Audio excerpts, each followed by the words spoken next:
Sorry for the delay today. We've had a pretty busy swamp day, but and that's where some of you are, I'm sure. Hi, everybody. Good afternoon. Sorry for the delay today. We've had a pretty busy swamp day, but and that's where some of you are, I'm sure.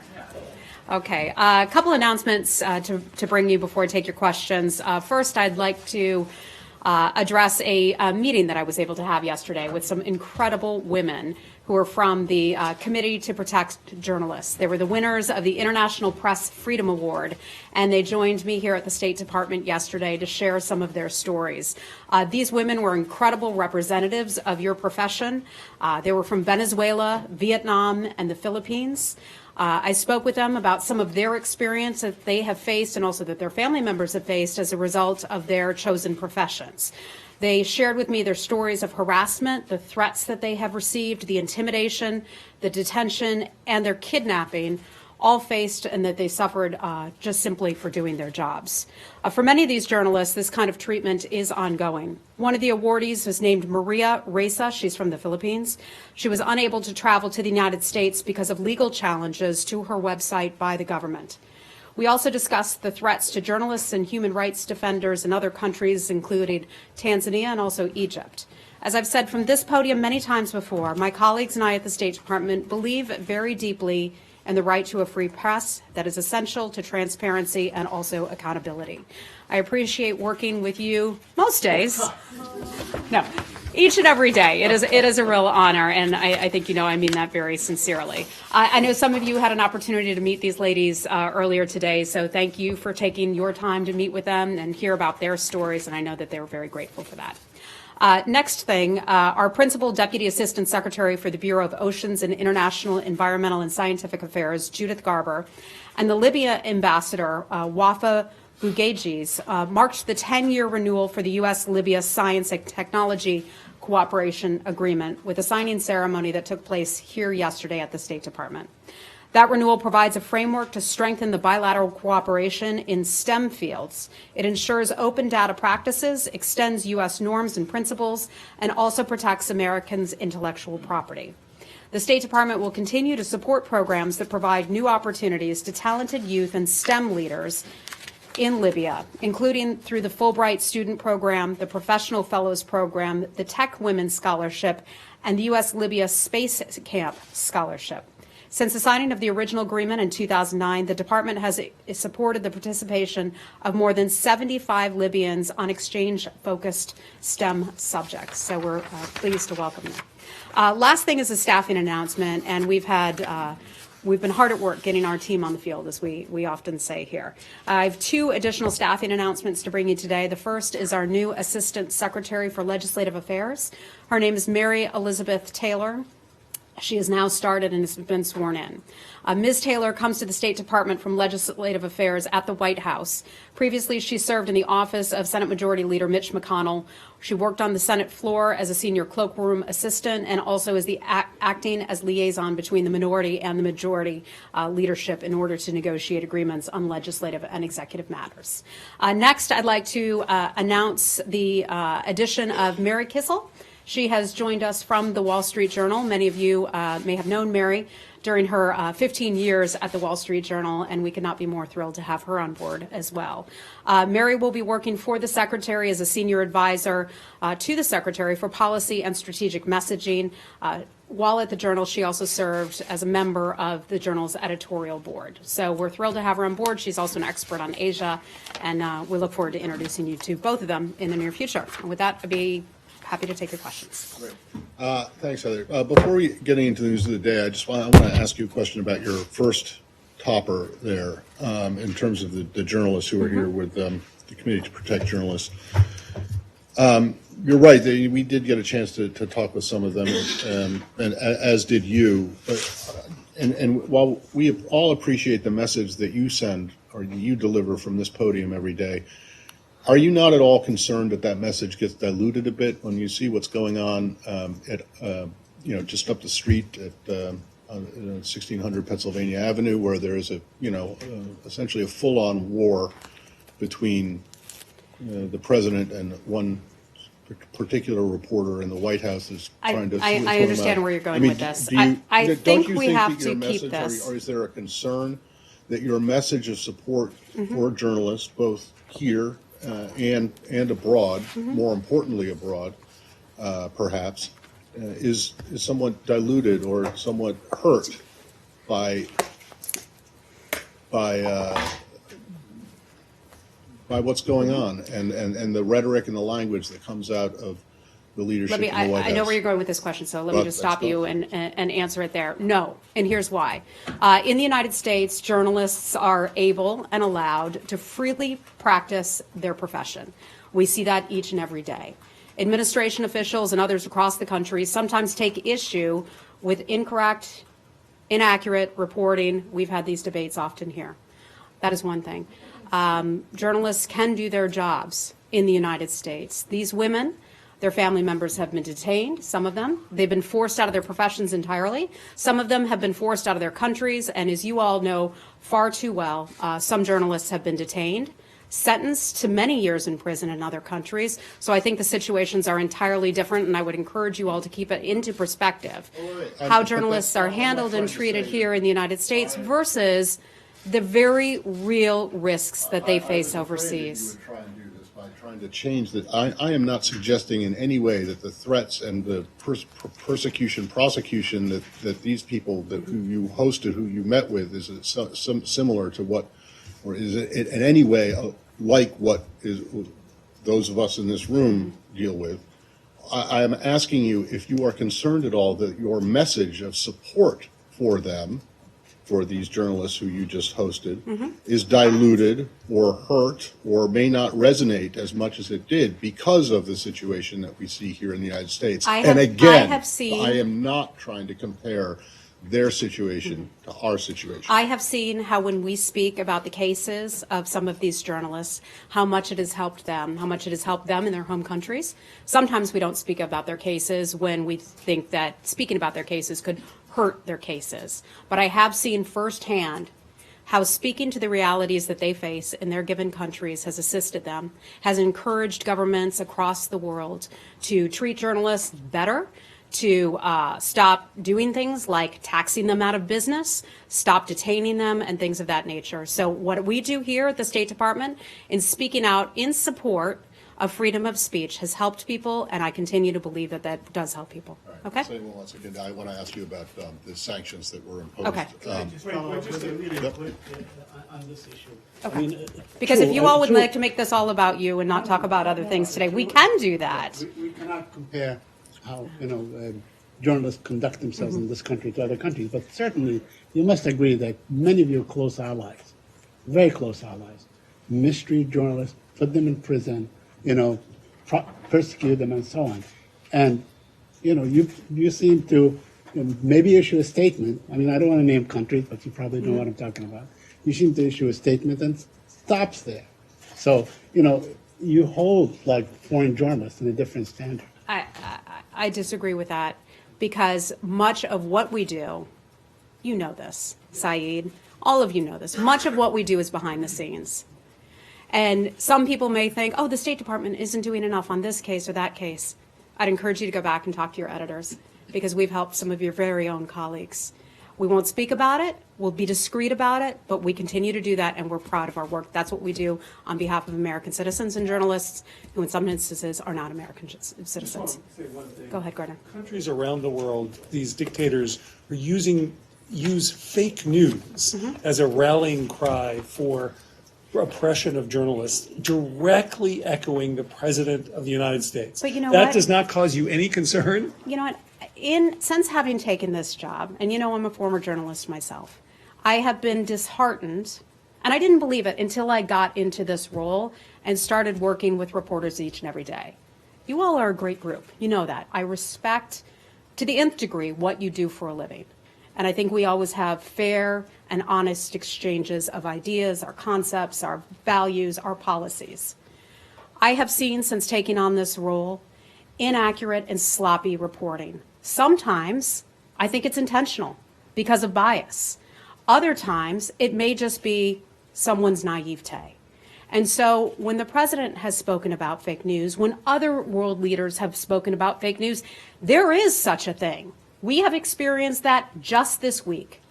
One news magazine, for example, taking the secretary's quote about Iran and twisting that quote and making it inaccurate.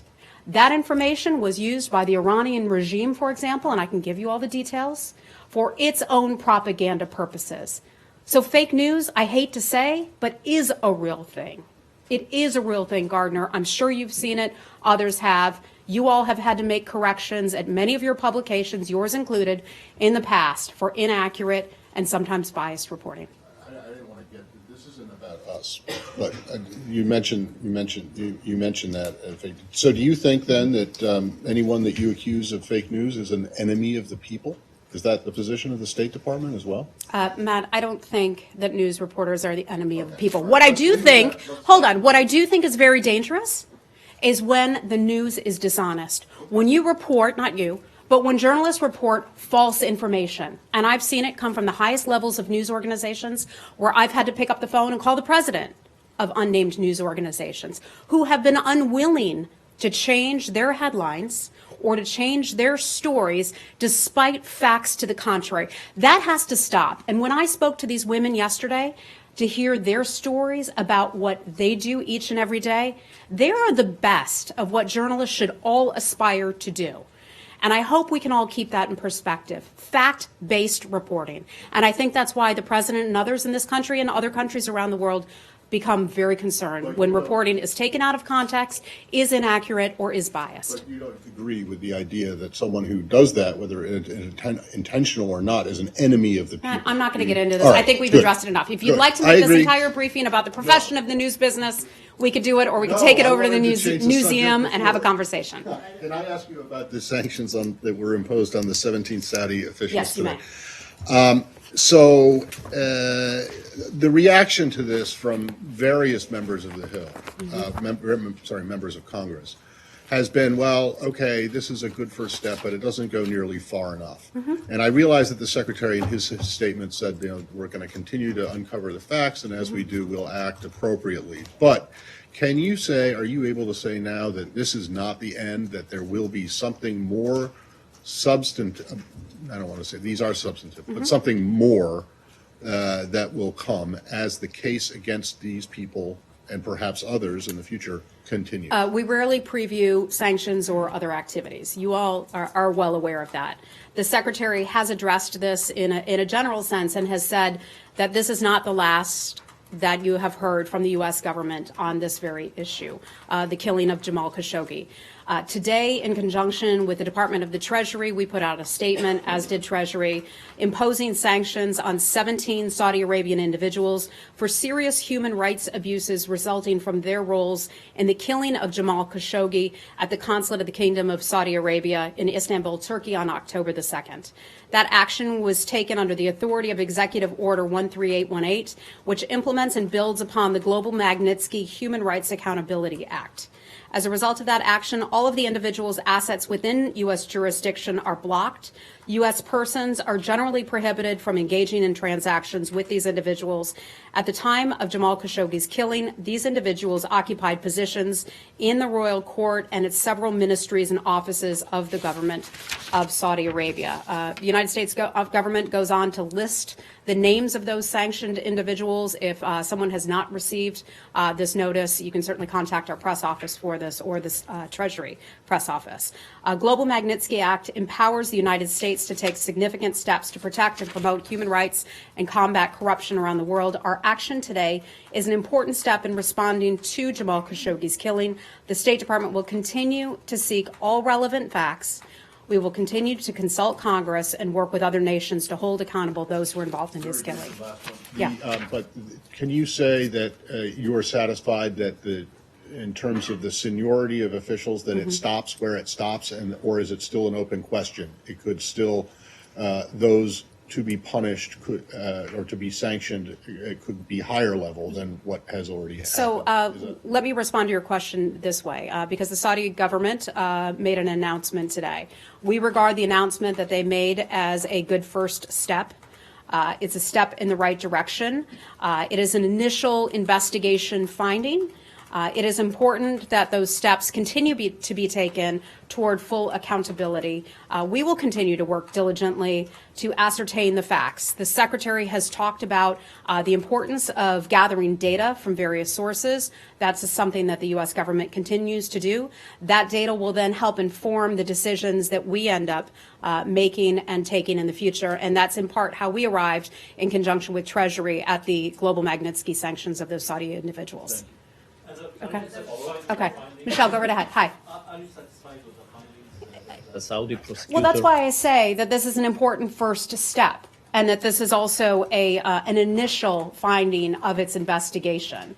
We expect that the investigation will continue, not only in Saudi Arabia, but in Turkey as well, as we continue to develop facts, a fact set, and make determinations from here on out. Okay? Sorry, Jin, go right ahead. Thank you, Heather. On North Korea. Wait. Can we stick with this just for a second? Okay, go ahead, Gardner. Sorry. So this explanation today seems to contradict earlier explanations by the Saudis. Today they seem to be saying that this was a rendition gone bad. Before they agreed that it actually was a premeditated murder. The administration even seemed to agree with that earlier premeditated murder explanation. Where are you on is this a rendition gone bad? Was this a premeditated murder? And can you tell us whether... I think it's still too early for us to be able to answer that question. We continue to get the information, and we'll analyze and make determinations as we get additional information. And the announcement today about the sanctions, was that at all coordinated with the Saudis? These two announcements came today within an hour of each other, one from Saudi Arabia about its conclusions, the other from the United States about its sanctions. Sure. Was the timing a coincidence? It was not. It has been no secret. Even though we don't forecast sanctions, it has been no secret because many of you have emailed me all hours of the day asking me when these sanctions would be announced.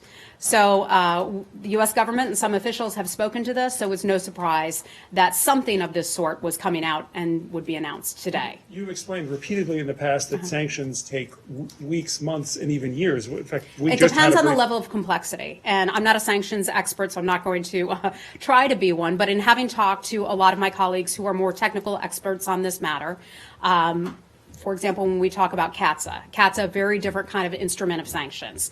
That type of sanction can take a very long time to dig down into all of the details because they can involve very complex, large conglomerates, businesses overseas. Today, Treasury and the State Department announced individuals. Individuals, unless they're maybe an oligarch, can be a little bit easier to drill down onto the facts of their portfolios, their holdings, and all of that. So that is why that may not take as long as when we deal with something like CATSA. One other thing in a related matter, NBC News reported today that the administration was actually thinking about some sort of getting Fethullah Gulen to the Turks in some way, even though this administration has yet to even start any kind of judicial extradition process. Can you help us let's back up Okay. a little bit because over the past year and a half since I've been in this role, we've talked a fair bit about the Turks' interest in Fethullah Gulen, who's in the United States. We have received multiple requests from the Turkish government, at least over the time that I've been here, related to Mr. Gulen. We continue to evaluate the materials that the Turkish government presents, requesting his extradition.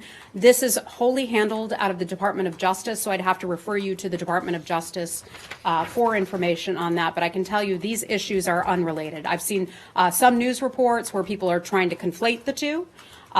Saudi Arabia and Turkey with Khashoggi and Gulen, and there is no relation. So let's pull those two issues apart and keep them discrete just as they are. Let me also add, because I've spoken to some of my White House colleagues about this, the White House has not been involved in any discussions related to the extradition of Fethullah Gulen. Okay. Michelle, I'll come back to you. Discussions with the Turks or interagency discussions? With the Turks. Extradition, yeah, with the Turks. Yeah.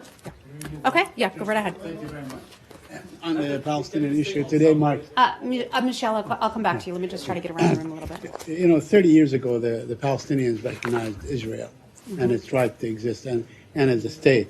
But they have been waiting for Israel to recognize a Palestinian entity of some sort for the past 30 years.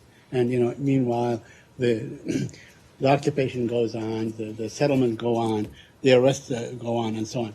Don't you think that the time has come for Palestinian self-determination and statehood? I think the time has come for peace between the Israelis and the Palestinians. We have a team that's very hard at work trying to get the two sides together. When we talk about a two-state solution, Saeed, we need both parties to sit down and have direct negotiations to do that. You can't do this through an intermediary. You can't do this through headlines and fights in the press related to that. You have to sit down and you have to be willing to compromise. The president has repeatedly said, and we've repeatedly said, that two sides are probably going to have to give a bit to develop a lasting peace. We hope we hope that we can get to this point. We've got a deal that is still in the works, and when we're ready to announce that deal and unveil that deal, I'll be thrilled to bring it to you. On this very point, today Mr. Jason Greenblatt actually published an op-ed or an opinion piece in my own newspaper, and he talks at length about the need to normalize with the Arab countries and so on, but he hardly talks about, whatever points the plan might have and so on. He's not reaching out to the Palestinians. I suggest that you read the whole article. It's a lengthy and very thorough. I've taken a look at Jason Greenblatt's editorial. I think it was posted in your paper, right? Okay. Well, I'm glad that you ran that. Look, our relationship with Israel is not simply about a peace plan. Israel's relationship with many other countries around the world is extremely broad. They do a lot of great work in the areas of finance, manufacturing, desalination of water. There are a lot of things. It is a broad relationship that they have with a lot of countries. Commerce is in part what Jason Greenblatt addressed in his editorial, and there's nothing wrong with discussing those issues and not simply every time he writes to talk about Israeli-Palestinian peace, as important as that issue is. So he has other work to do, and that's part of it as well. He's charged with that. He's charged with that. And I'm just asking whether you have shifted the fulcrum or the center of your emphasis or your focus. He knows these issues. He knows the country very well, and I'm glad to see him put pen to paper and share his expertise with others. And by the way, Saeed, I know he'll be thrilled that you read it, so I'll be sure to let him know. Last week, the Israelis arrested 45 Americans that were, planting flowers and so on, and they released them. I wanted to ask you whether you had anything to do with their release so quickly. They were released right after 2 hours and so on, or are you aware of the situation? Yeah, that's one of the situations where there are privacy considerations, so I just can't comment on that due to that, okay? Hi, Lori. Hi. Earlier this month, you tweeted that one of the 12 conditions for lifting sanctions on Iran is that the regime, quote, must respect the sovereignty of the Iraqi government and permit the disarming, demobilization, and reintegration of Shia militias, end quote. Is that still your position? Nothing has changed with regard to our position on that. Even though Iraqi politicians have said you're interfering in Iraq's internal affairs? I don't think we're interfering in Iraq's internal affairs. That's something we take great pains to not do that. We respect the sovereignty of the Iraqi government. Sovereignty is an important element of what this U.S. administration stands for. You can read that in our national security strategy. We have a great relationship with the Iraqi people, but we believe that Iraq is a sovereign nation. And on serious Kurds, last month, Secretary Pompeo said they were, quote, great partners and will ensure them, quote, a seat at the table. Is that still your position? Our position has not changed. Kurds are great partners, and you remember the president up at UNGA, I think you were in the audience there, where he called upon he's not here today, is he? Mr. Kurd, the bureau chief. And we were thrilled that he then put an article in the Wall Street Journal. So our position has not changed. Mr. Kurd appreciates that a lot, and he thanks the president. Invite Mr. Kurd back, please. We enjoy him. Hey, Laura. I'm sorry, Janny. Thank you very much, Heather. Two questions, quick. On North Korea, North Korean leader Kim Jong-un recently announced that North Korea will rebuild both the nuclear and economy. In this regard, we don't know whether North Korea denuclearized. What do you think about North Koreans' brinkmanship diplomacy? Second questions. I think a lot of these things are negotiating points, and a lot of these are positions that various governments, just as a general matter, will use leading up to negotiations. This is an issue, the denuclearization of North Korea, that President Trump has been intimately involved in. The Secretary, of course, is his personal representative on that, Steve Biegun as well, and they've been hard at work working toward the denuclearization of North Korea. We've said this before, we have a long way to go. We believe in giving diplomacy a chance. There are plenty of news organizations who like to make fun of us, that we haven't gone far enough, we haven't done enough, we are hard at work at this. President Trump and Chairman Kim came up with 4 sets, areas of agreement that they intend to work on. We've been hard at work on those 4 areas of agreement. We take Chairman Kim at his word that he will work on this with us, and when the President and Chairman Kim are next able to meet, whenever that does take place, we think probably early in the next year, we expect that those 4 elements of the Singapore summit will be addressed by the 2 leaders. But the North Korea has done so, in the past, it will be the breaking, so often. There are significant differences between how this administration is handling things and previous administrations have handled things. We won't make the same mistakes of the past. Some of those mistakes of the past included piling on a bunch of different countries that could all weigh in, and you get mired into a lot of bureaucratic battles and can't always get things effectively or efficiently done. We've now stripped that away. We are negotiating leader to leader. You have the President and the Secretary both negotiating with Chairman Kim personally, and that adds an entirely different element to it. North Korea is seeing a brighter future, I think, ahead. That is something that the Secretary and others in the U.S. delegation have discussed with North Korean officials. We'd like a brighter future for North Korea and think that they would as well. So I'm sorry, when you said that the past attempts had gotten bogged down in the multilateral process, you're referring to the 6-party talks? Yeah, a lot of times having a lot of parties weigh in on something has bogged down the negotiations, as you can imagine, Matt. You could put six people in a room, right? No, I didn't say that. You put 6 people in a room, and they're going to have disagreements, and things are going to take a lot longer to get done. But this is a leader-to-leader negotiation. But the United States, along with many other countries, is backed by the world. If you look at the UN Security Council resolutions and the unanimous rounds of those resolutions, that tells you a lot about the importance of denuclearizing the North Korea and the efforts behind it. Of course, that's also a lot of people in the room. They're backing those Security Council resolutions, yeah. So does that apply to other negotiations as well? I'm not going to apply the same thing, that to every other situation, because situations are unique, you know that. My second Okay. question is, did Secretary Pompeo meet with the South Korean Unification Minister Cho Myung-gyu today? Did Secretary Pompeo meet with the South Koreans today? Unification Minister Cho. Not to my knowledge. Secretary Pompeo is on a trip to Texas today. I'm not sure where he is in his schedule right now, but not to my knowledge has he met. Nope, I'm getting head shaking over here. So he's not met with South Media Korea. reported that. Are you planning for the meeting, any meeting with the Secretary Pompeo and South Korea? We don't have any meetings on the schedule just yet. Secretary Pompeo is willing and able to meet with his South Korean counterparts. Sometimes he's met with Kim Jong-un, Chairman Kim. Not always has he met with him. Oh, I'm sorry. I thought you meant North Korea. I'm not aware of any meetings that we have scheduled. Fake news. Maybe it is. Okay. Hey, Abby.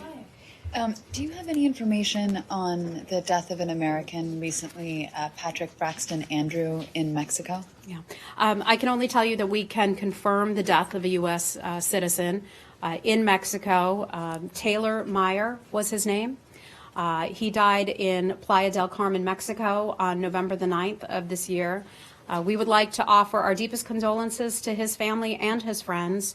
Our U.S. consulate is providing consular assistance to the family, so we've been in touch with the family to try to support them in any way that we are able to. We're limited in terms of what we can say for various privacy reasons and out of respect for the family as well. I can tell you we're coordinating with Mexican authorities. They have the lead on investigation as to what caused his death, and I'll just leave our comments at that. Unfortunately, this is actually a case of another American. The family just confirmed that the Mexican authorities Mexican authorities have confirmed his death. He was hiking from North Carolina. Do you know anything about Oh, that I'm sorry. American? I don't have any information for you on that. I thought you were referring to another case. Let me look into that and get you some information. My apologies. Okay. Hey, Ben. If I could go back to North Korea. Sure. Vice President Pence gave an interview on Singapore where he stated that it was absolutely imperative at this next summit that we come away with a plan for identifying all weapons in question, identifying all sites, and allowing inspections and plans for dismantlement. Does the State Department share those goals for the next summit, and with where you guys are in your negotiations with North Korea? Are you confident that you can accomplish this at the next summit? You're asking me for a measurement. You're asking me to make a prediction. I'm not going to get ahead of any negotiations that may happen at a much higher level than me between the President, Chairman Kim, or Secretary Pompeo and his counterpart, or our Special Representative Steve Biegun and his counterparts. We went into this eyes wide open. We have made, we think, tremendous progress. We will continue to work on that progress and continue to work toward the fully verified, final fully verified denuclearization. Okay. Hey, go ahead. Right there. It is reported that President Erdogan said that U.S. has adopted the stance that Turkey must not interfere in Block 10 of Cyprus' exclusive economic zone where ExxonMobil is drilling, but it is allowed to do whatever it wants beyond that point. So my question is this your position, or do you expect Turkey to respect every single block of the Cyprus exclusive economic zone? Yeah, regarding the Cyprus exclusive economic zone, it's something I haven't looked at that information for quite some time. I'll have to check with my colleagues who cover Cyprus each and every day very, very carefully, and I'll get back with you with a response. I'm afraid I don't have anything more for you on that today. Okay, go right ahead. Yeah, the president of Turkey is threatening again Greece and Cyprus, and lately included an American company, ExxonMobil. Do you have any comment on this? Just as your neighbor right there asked me about an issue of Cyprus, it's not something unfortunately that I've asked my Cyprus experts about today or yesterday, so I will check in with them and get you the latest. I don't want to give you any incorrect information. Yes. You may also have to take this because I didn't know about it until, well, it didn't come to me as a question until recently, and that is just meaning while you were sitting here, so I have no idea what you're going to ask me about. No, it's not breaking news necessarily. There's legislation that's pending up on the Hill, has been introduced by Senator Menendez, and it's got some Republican co-sponsors as well, that would impose sanctions on Nicaragua for the situation down there. I'm just wondering if you could if you don't have an answer at hand on the current situation in Nicaragua, what the U.S. view is of, if you could find out what the administration's position is on this legislation. Are you prepared to, I think it's going to be the same as it always is, that we don't comment on pending legislation. But if there is something new in the way of our stance regarding Nicaragua and looking at... It comes in the light of Ambassador Bolton and the troika of tyranny comments and his speech about Latin America policy. And so I'm curious to know where you guys stand on going after not just the government in Venezuela, but also the government in Nicaragua. Yeah, I'll take a look and see if we have anything new for you on that, Matt. We've got to go. I'll just take your last question, Michelle. Yeah, on the sanctions announced by the Treasury today, Senator Tim McCain has said that I am disturbed that following repeated Saudi lies about what happened to Jamal, the administration appears to be following the Saudi playbook of blaming mid-level officials and exonerating its leadership. Do you have any reaction to that? No. Typically we wouldn't comment on things that congressional leaders have remarked, nor do we comment typically on what foreign leaders would say about a situation. So I'm just not going to comment on that. Do you have something else you want to ask? And we've got to wrap it up. Okay. All right. Thanks, everybody. Got to go. Thanks.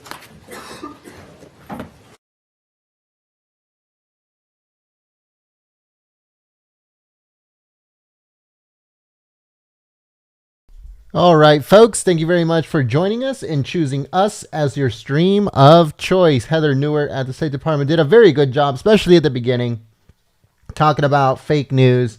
Her being a former journalist at Fox News and I think other places too, before Fox News. But she is mostly known for being on Fox News, and she does a very good job. And President Trump is going to pick a very good UN ambassador if she effectively does take the position. She is the top contender for that position as of right now. So the president is set to release the name of who he is going to say is who's going to be the next UN ambassador. So if he does pick Heather Nauert, he's picking someone very good. So let us know what you guys think in the comment section. in the chat. And if you guys like our coverage and you're new to this channel, make sure to subscribe and click the notification bell. That way, hopefully, YouTube sends you a notification when we go live once again. But if you don't want to get notified by YouTube, you can get notified by us directly here at Golden State Times. All you have to do is grab your cell phone and text America First to 555-888, and you'll get notified directly by me here at Golden State Times, telling you, you know what, there's a live stream coming up. We are already live, or there is a Trump rally coming on this day, and here's the link for it. So if you want to get notified directly by us, all you have to do is text America First to 555-888. It's free, folks. You might get a notification that says something, but don't worry. It's 100% free, and we will not spam you. We will not do anything with your cell phone number. We hope that you can trust us. We try to be as professional as possible. So if you'd like to do that, text America First to 555-888 and sign up to our notification list. Also, if you'd like to help out Golden State Times, you can use the link in the description below, or you can go to paypal.me/GST Live if you would like to contribute to Golden State Times so we can continue operation here on YouTube. Like I said, we're trying to bring all of our content onto our own website at goldenstatetimes.com. Again, that's goldenstatetimes.com. But that's going to take a while. So right now, what we're trying to do is survive here on YouTube. So if you'd like to help out Golden State Times, you can do so at paypal.me/GST Live. As you guys saw earlier, I was doing a test to see how many people actually got an ad on the live stream. And out of 1,500 people that were watching, maybe 10 got it. Everybody else was not getting anything. So that's the type of censorship that's happening. We cannot survive if YouTube continues doing that to us. So if you'd like to help us out, the link is in the description below. Also, another link that you'll find in the description below is Citizen Reporter. And Citizen Reporter is a group on Facebook where you can actually post reports, either that you reported yourself or that have you seen online and is getting suppressed by the mainstream media. So if you'd like to join that group, you can do so in the link in the description below. It's called Citizen Reporter on Facebook. I know a lot of people don't like Facebook, but it's still a very good group because on there, a lot of people post pictures that you don't see on the mainstream media. You see articles that are being suppressed. A lot of information, depending on where the user lives and is reporting a certain thing that's going on in that area. We got a bunch of articles of voter suppression, of votes getting lost, and stuff like that. It's craziness. So if you want to be part of that group, it's called Citizen Reporter on Facebook. The link is in the description below. So make sure that you guys go and check it out. If you look for it on Facebook itself, it'll come up as the Concerned Citizen. I think it comes up as. Let me see. Let me make sure what the actual thing. I think it's the Concerned Citizen. If you look it up as the Concerned Citizen, it'll come up. But let me make sure real quick. Let me show you guys. Let me show you guys how it looks like. Hold on. So let's see. Should be coming up on your screen in a second. All right, here it is. So it's called Citizen Reporter, and then if you look it up through the thing, it comes up as the Concerned Citizen. So it's facebook.com/group/the Concerned Citizen. It's so it's easier for you guys just to click the link in the description below, and it'll take you directly to it. And it's called Citizen Reporter. Right now, we have 2 people wanting to join the group. And we have 151 people in the group right now. And as you guys can see, people are posting, articles and videos and stuff that is of the public interest. So if you guys would like to join this, the link is in the description below, or you can look it up on Facebook as, let's see if it comes up as Citizen Reporter. Let's see. We'll do a search. Yeah, it does come up as Citizen Reporter. Oh, okay, that's cool. All right, so I guess if you guys put Citizen Reporter on the search on Facebook, you guys can find it. See this? Citizen Reporter on Facebook. And then it'll come up. I guess it's this one right here. Citizen Reporter, that's it. All right, folks. Again, so if you guys want to join it, you guys can do so on Facebook. Don't forget to like our page on Facebook. We post stuff on there too. Mostly we post a lot of stuff that we cover on our website, goldenstatetimes.com. So this is our like page on Facebook. So make sure you guys go and click that thumbs up button and you like this page. And thank you so much for your support, folks. And I'll see you guys here next time. My name is Jen. I'm from Golden State Times, and I'll see you soon. Peace.